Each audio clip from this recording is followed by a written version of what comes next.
EC TV మరియు కావే TV రెండు channels కలిసి సంయుక్తంగా నిర్వహిస్తున్నటువంటి అదితో అంతరంగాల కార్యక్రమం. ఈరోజు మన ముఖ్య అతిథి డాక్టర్ రమ్య గారు. ఆవిడ ఎండోక్రాలజిస్ట్, అపోలో హాస్పిటల్ కన్సల్టెంట్గా కూడా వర్క్ చేస్తున్నారు. ఇక్కడ విశిష్టమైన సేవలు డయాబెటిక్ పేషెంట్లకి అందజేస్తూ, అలాగే థైరాయిడ్ కానీ లేదా ఇతర సమస్యలు ఏమన్నా కూడా ఆవిడ సత్వర పరిష్కారం చూపిస్తూ ఒక దారి చూపిస్తున్నారు. ఆవిడ మనసులో అంతరంగాలు తెలుసుకునే ప్రయత్నం చేద్దాం. నమస్తే అండి. నమస్తే అండి, ప్రేక్షకులందరికీ నమస్తే.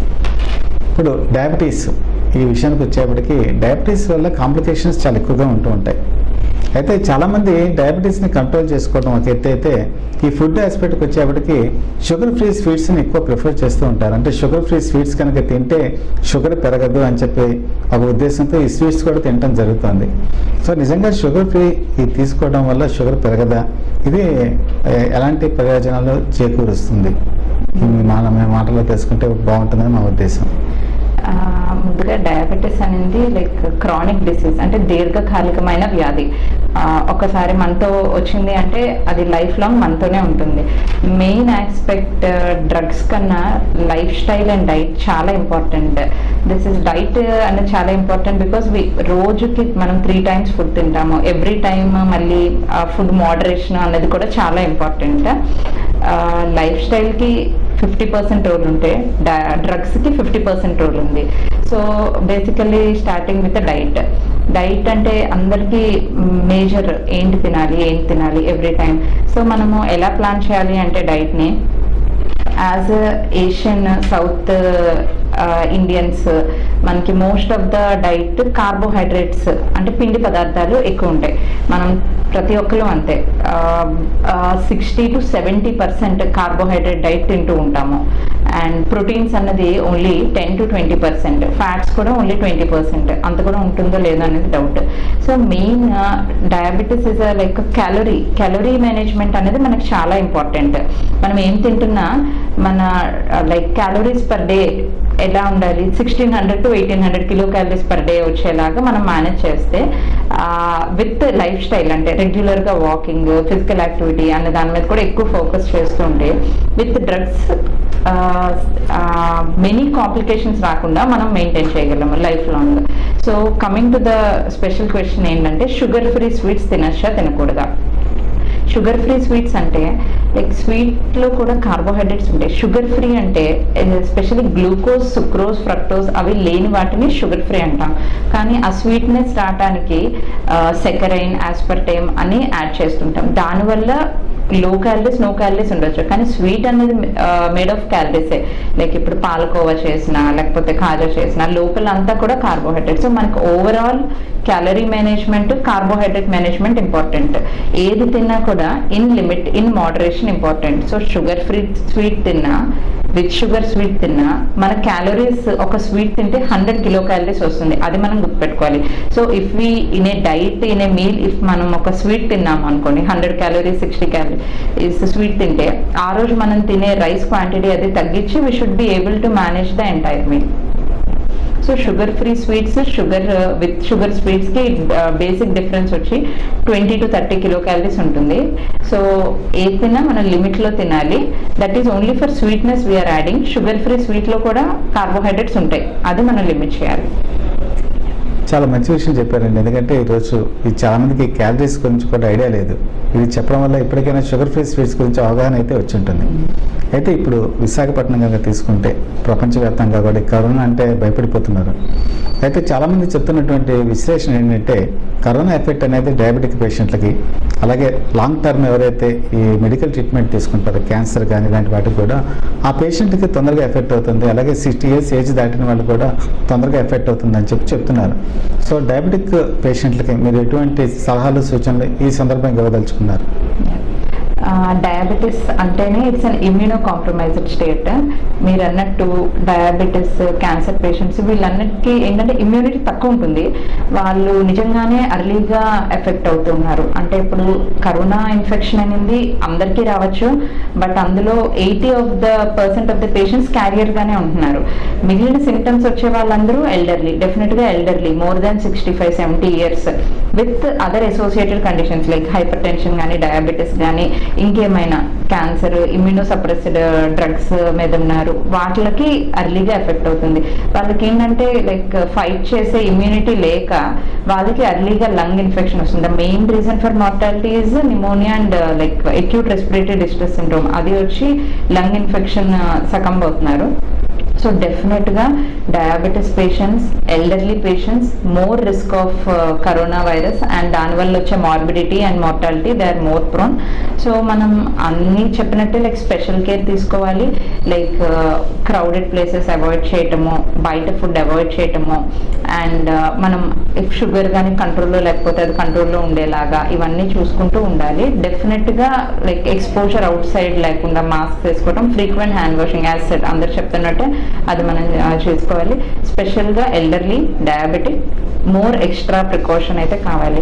వీళ్ళు బయటకు వెళ్ళకపోయినా వాళ్ళ ఫ్యామిలీ మెంబర్స్ బయటకు వెళ్ళటం అవన్నీ ఉంటాయి. సో సోషల్ డిస్టెన్సింగ్ అనేది మెయింటైన్ చేస్తే బాగుంటుంది. క్రౌడెడ్ ప్లేసెస్ని అవాయిడ్ చేయడం, మీటింగ్స్, గ్యాదరింగ్స్ వీళ్ళు అవాయిడ్ చేసి అట్లీస్ట్ ఒక 2-3 months అట్లా కేర్ఫుల్గా ఉంటే దానివల్ల వచ్చే మార్బిడిటీ లేకుండా లైక్ మనం హెల్ప్ చేయగలం. మీ నుంచి మరిన్ని వివరాలు తెలుసుకునే ముందు షార్ట్ బ్రేక్.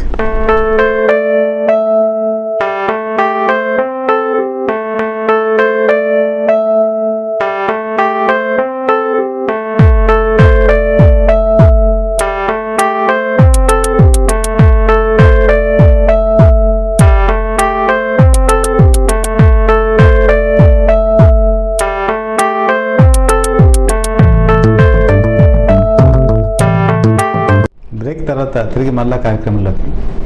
అండ్ ఇప్పుడు డయాబెటీస్ వచ్చిన తర్వాత అలోపతి ట్రీట్మెంట్ అందరూ తీసుకుంటూ ఉంటారు, కానీ at the same time ayurvedic మళ్ళీ హోమియోపతి ఈ 2 సిస్టమ్స్ కూడా ఫాలో అయ్యే వాళ్ళు ఉంటారు.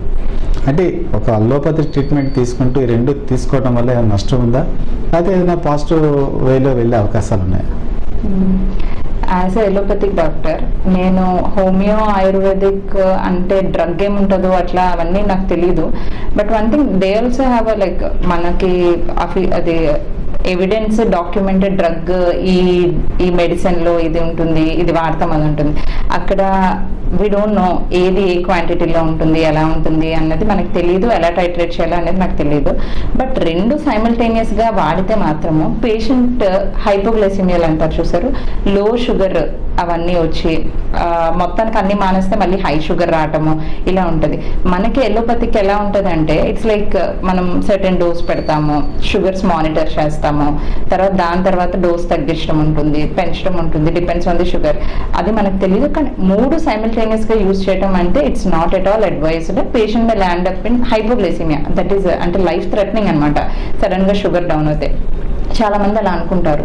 ఎలోపతిక్తో పాటు హోమియో, ఆయుర్వేదం అది వాడితే డౌన్ అవుతుంది కరెక్టే, కానీ అవసరం మించి దానికన్నా డౌన్ అయితే అది లైఫ్ థ్రెటనింగ్ అనమాట. కోమాలోకి వెళ్ళిపోయే ప్రమాదం, ఫిట్స్ వచ్చే ప్రమాదం ఇవన్నీ ఉంటాయి. సో అన్ని కలిపి వాడటం నాట్ అడ్వైజ్.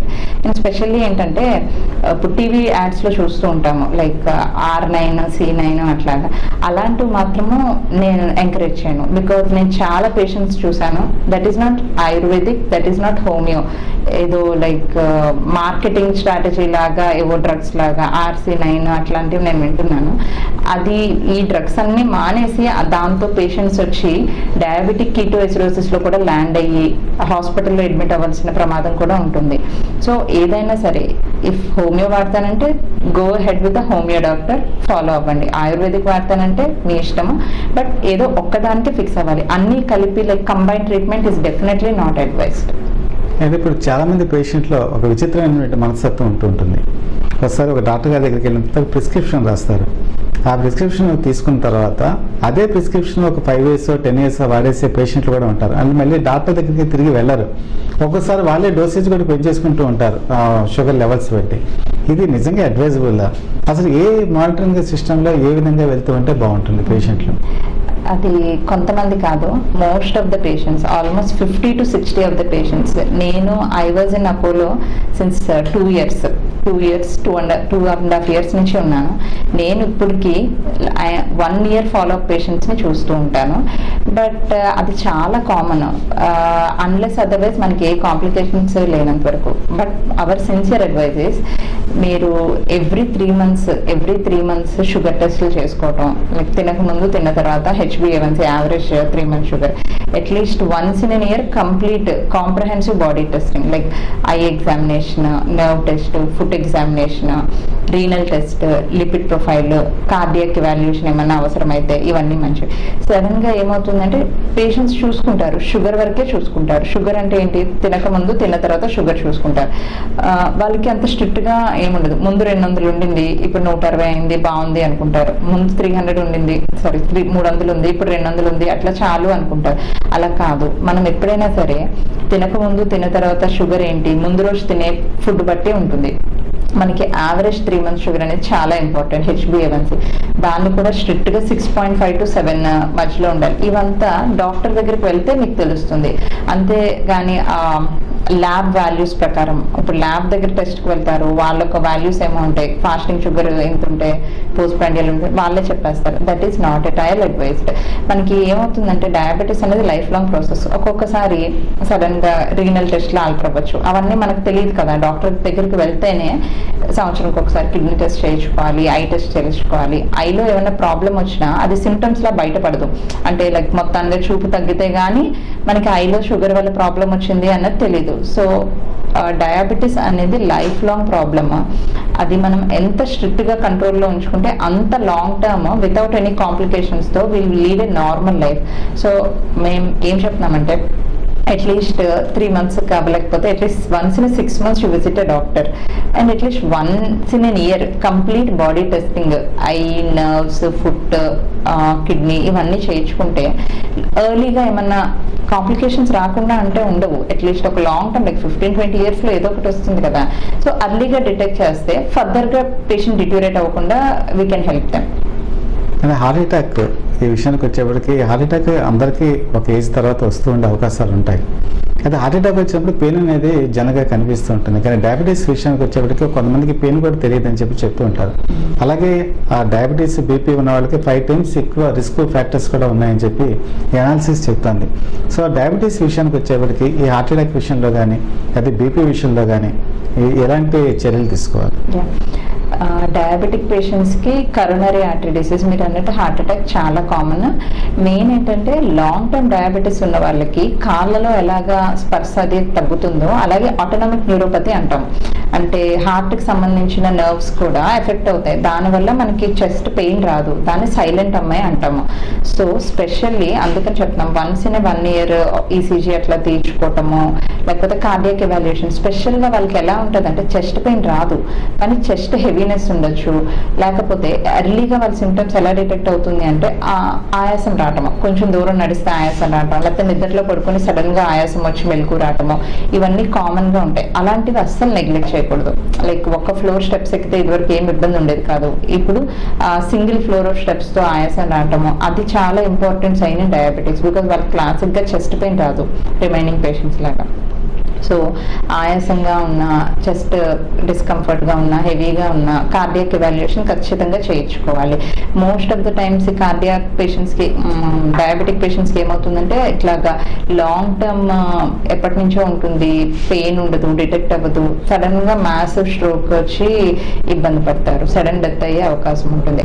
తర్వాత మీరు అడిగిన రెండో ప్రశ్న, డయాబెటిక్ ఉన్న వాళ్ళకి హార్ట్ అటాక్స్ ఎస్, అది 5 to 10 times కాదండి, it's more than 50%. Non diabetic పేషెంట్కి డయాబెటిక్ పేషెంట్కి ఉండే అవకాశాలు చూస్తే డయాబెటీస్ పేషెంట్లో నాన్ డయాబెటీస్ కంపేర్ చేస్తే 50% ఎక్కువ ఛాన్సెస్. బికాజ్ ఏంటంటే క్రానిక్ డయాబెటీస్ అంటేనే ఇన్ఫ్లమేటరీ స్టేట్, దానివల్ల ఎక్కువ కాలం నుంచి డయాబెటీస్ ఉండి ఆ ఇన్ఫ్లమేషన్ పెరిగి రక్తనాళాలు మూసుకుపోతాయి. అండ్ డయాబెటీస్ ఉన్న వాళ్ళు స్మోకింగ్ చేస్తే ఆ రిస్క్ ఇంకా 100 times పెరుగుతుంది. So the only advice diabetic పేషెంట్స్కి స్మోకింగ్ కానీ అలవాటు ఉంటే స్ట్రిక్ట్గా like along with diet, exercise, medicines ఎంత ఇంపార్టెంటో స్మోకింగ్ సెసేషన్ కూడా అంతే ఇంపార్టెంట్. స్మోకింగ్ సెసేషన్ స్టాప్ చేస్తే మనం హార్ట్ అటాక్ రిస్క్ కూడా తగ్గించవచ్చు అనమాట. So specially stop smoking and strict glycemic control, దీనివల్ల మనం కార్డియాక్ రిస్క్ని బాగా తగ్గిస్తాము. అండ్ ఇంకొకటి ఏంటంటే డయాబెటీస్ ఫ్యామిలీస్లో ఎలా రన్ అవుతుందో కరోనరీ ఆర్టరీ డిసీజ్ కూడా అలాగే రన్ అవుతుంది. ఇప్పుడు పేషెంట్కి ఫాదర్ మదర్ డయాబెటిక్ ఉండి ఎవరికైనా అర్లీ సిఏడి అంటే లైక్ 60 ఏళ్ళ లోపు కరోనరీ ఆర్టరీ డిసీజ్ వస్తే వాళ్ళ రిస్క్ ఇంకా పెరుగుతుంది. వాళ్ళకి 40 years లోపే chances of getting coronary artery disease. So మంచిగా స్క్రీనింగ్ చేసుకోవాలి, అవసరమైతే టీఎంటీ అది చేసి అర్లీగా మనం ఇంటర్వ్యూన్ చేస్తే మాసివ్ అటాక్ సడన్ కార్డియాక్ డెత్ని మనం ప్రివెంట్ చేయొచ్చు. ఓల్డ్ మూవీస్లో కనుక చూస్తేనండి గుమ్మడి గారి క్యారెక్టర్ ఉండేది. ఆయన ఎక్కువ హార్ట్ పేషెంట్ క్యారెక్టర్స్ ఎక్కువ వేస్తూ ఉండేవాళ్ళు. అయితే షుగర్ కానీ బీపీ కానీ రెండు కనుక ఉంటే వాళ్ళని హార్ట్ పేషెంట్ కింద ట్రీట్ చేయొచ్చు అని చెప్పేసి ఒక వాదన అయితే ఉంది. అంటే రెండు కనుక ఉంటే వాళ్ళని హార్ట్ పేషెంట్ కింద మనం భావించవచ్చా? అంటే మీరు అడుగుతున్నది షుగర్ బీపీ ఉంటే హార్ట్ పేషెంట్స్ గురించి భావించవచ్చు అని కాదు, హార్ట్ డిసీజ్ వచ్చే రిస్క్ పెరుగుతుందని. ఇందాకలే మనం అనుకున్నాము షుగర్ ఉంటే హార్ట్ డిసీజ్ వచ్చే రిస్క్ 50% ఎలా పెరుగుతుందో, ఆబ్వియస్లీ హైపర్ టెన్షన్ ఉన్న కార్డియాక్ ప్రాబ్లం కదా. సో దానికోసం రెండు ఉంటే కార్డియాక్ లా ట్రీట్మెంట్ అక్కర్లేదు. బట్ ఏంటంటే కొంచెం మంచి కార్డియాక్ స్క్రీనింగ్ అర్లీగా చేసుకుంటాము. లైక్ ఈసీజీలో జనరల్గా అబ్నార్మాలిటీ ఏమి రాకపోతే టీఎంటీ, నడవగలిగితే పేషెంట్ టీఎంటీ చేయటం, లేకపోతే స్ట్రెస్ ఈకో, సిటీ యాంజియో ఇవన్నీ చేసి అర్లీగా ఏమన్నా ఉన్నాయేమో అని డిటెక్ట్ చేస్తాం. అంటే మిగిలిన పేషెంట్స్తో కంపేర్ చేస్తే డయాబెటీస్ హైపర్ టెన్షన్ ఉన్న వాళ్ళకి early screening of coronary artery disease advice చేస్తాం. చిన్నగా ఏమన్నా లీజన్స్ ఉంటే అప్పుడు బ్లడ్ అది పలచబట్టడానికి ఎలా గైకోస్ప్రిన్ అవి పెడతాం అనమాట. ఏమన్నా ఎవిడెన్స్ ఉంటేనే పెడతాము. లేదు అంటే ఒకప్పుడు ప్రీవియస్ గైడ్ లైన్స్ లైక్ 2014-15లో ఇలాగ డయాబెటీస్ హైపర్ టెన్షన్ ఉంటే కరోనరీ ఆర్టరీ డిసీజ్ పెట్టే మెడిసిన్స్ పెట్టమనేవారు. కానీ ఇప్పుడు అలా లేదు. వీటితో పాటు అర్లీ సిఏడి ఏమన్నా ఉంటేనే మనం ట్రీట్మెంట్ పెడుతున్నాము. అనవసరంగా మిగిలిన మెడిసిన్స్ పెట్టట్లేదు ఇప్పుడు. అంటే ఇప్పుడు చాలామంది స్వీట్స్ తినడం వల్ల షుగర్ పెరుగుతుంది, లేకపోతే ఎక్కువ ఫుడ్ తీసుకోవడం వల్ల షుగర్ పెరుగుతుంది అనే భావనలో ఉంటారు. కానీ చాలామంది యాంగ్జైటీ ఫీల్ అవ్వటం, టెన్షన్ ఫీల్ అవ్వటం, ప్రతి దానికి వర్రీ అవ్వటం, వీటి వల్ల కూడా షుగర్ పెరిగే అవకాశాలు ఉన్నాయా? డెఫినెట్గా అండి. ఇప్పుడు మనం సైంటిఫిక్ దీంట్లో మాట్లాడుకుంటే యాంగ్జైటీ, స్ట్రెస్ వీటన్నిటిలో ఏంటంటే మన ఒంట్లో కెటకాలమైన్స్, కార్టిసాల్ హార్మోన్ పెరుగుతుంది. సో ఇవన్నీ ఏం చేస్తాయి, ఈ హార్మోన్స్ అన్నీ పెరిగి మన బాడీ నుంచి ఇన్సులిన్ ప్రొడ్యూస్ అయ్యేది తగ్గించి గ్లూకోగాన్ని ఇంక్రీజ్ చేస్తాయి. At the same time liver మీద యాక్ట్ చేసి గ్లైకోజినోలైసిస్ అంటే లివర్లో ఉండే గ్లైకోజన్ గ్లూకోజ్ అయ్యేలా చేస్తుంది. తర్వాత గ్లూకోజ్ మజిల్లోకి వెళ్ళటాన్ని ఇన్హిబిట్ చేస్తాయి. సో సైంటిఫిక్గా చెప్పుకుంటే స్ట్రెస్ వల్ల పెరిగే హార్మోన్స్ వల్ల మన గ్లూకోజ్ పెరుగుతుంది. అది డెఫినెట్గా ఇట్స్ సైంటిఫికల్లీ ప్రూవెన్ స్టేట్మెంట్. మన ఊరికే గాబరా పడితే షుగర్ పెరుగుతుందని కాదు. గాబరా పడితే గాబరా వల్ల హార్మోన్స్ పెరిగి ఆ హార్మోన్స్ వల్ల లివర్ నుంచి గ్లూకోజ్ ఉత్పత్తి అవి పెరుగుతాయి. చివరిగానండి, ఇప్పుడు షుగర్ అనేది ఒకప్పుడు ఏజ్కి సంబంధించింది కాదు.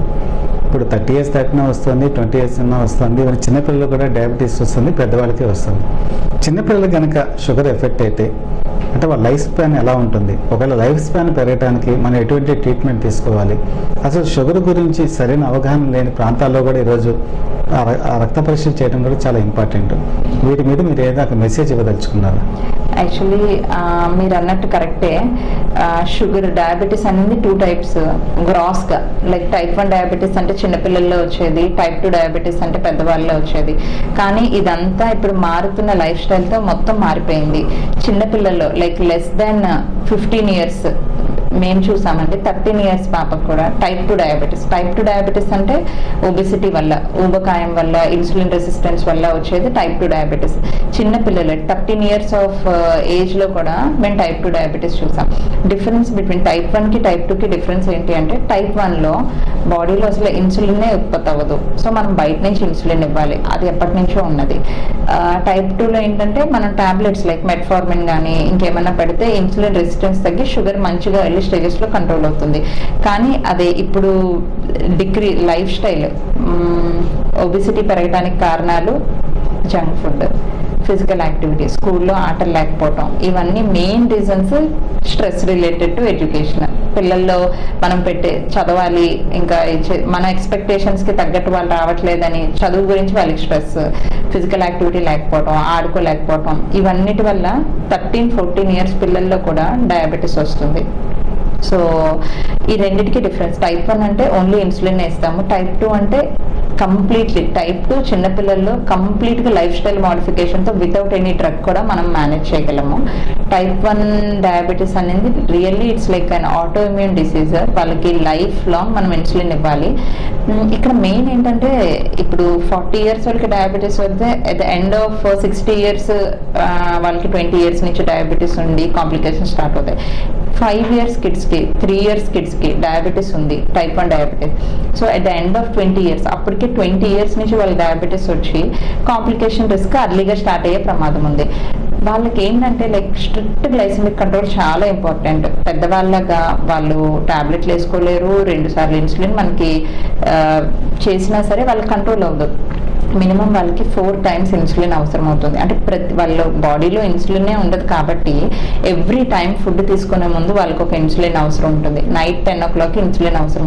దీనివల్ల ఏమవుతుంది, కాంప్లైన్స్ పోతుంది. పిల్లల్ని ఎత్తినద్దు అత్తినద్దు అంటే కూడా చాలా కష్టం. సో వాళ్ళకి చాలా ఎడ్యుకేషన్, ఎవ్రీ టైం మోటివేషన్, పేరెంట్స్కి కిడ్స్కి ఎవ్రీ టైం మోటివేషన్ కావాలి. Strict glycemic control. సో పెద్దవాళ్ళతో కంపేర్ చేస్తే పిల్లల్లో చాలా స్ట్రిక్ట్ గ్లైసెమిక్ కంట్రోల్ ఉండాలి. HbA1c 6.5 మెయింటైన్ చేయగలిగితే at the end of 30 years 40 years వాళ్ళు ఏ కాంప్లికేషన్ లేకుండా ఏమి ఇబ్బంది లేకుండా ఉండగలరు. దానికి లైక్ ఫిజిషియన్స్గా మా రోల్ ఎంత ఉందో పేరెంట్స్ అంతే రోల్ ఉంది, పేషెంట్స్కి అంతే రోల్ ఉంది. వాళ్ళ చుట్టూ ఉండే వాళ్ళకు కూడా లైక్ ఎంకరేజ్ చేయకుండా, చిన్నపిల్లలు అంటే ఆబ్వియస్లీ కేక్స్ చాక్లెట్స్ ఇవన్నీ ఇస్తూ ఉంటారు, తింటూ ఉంటారు.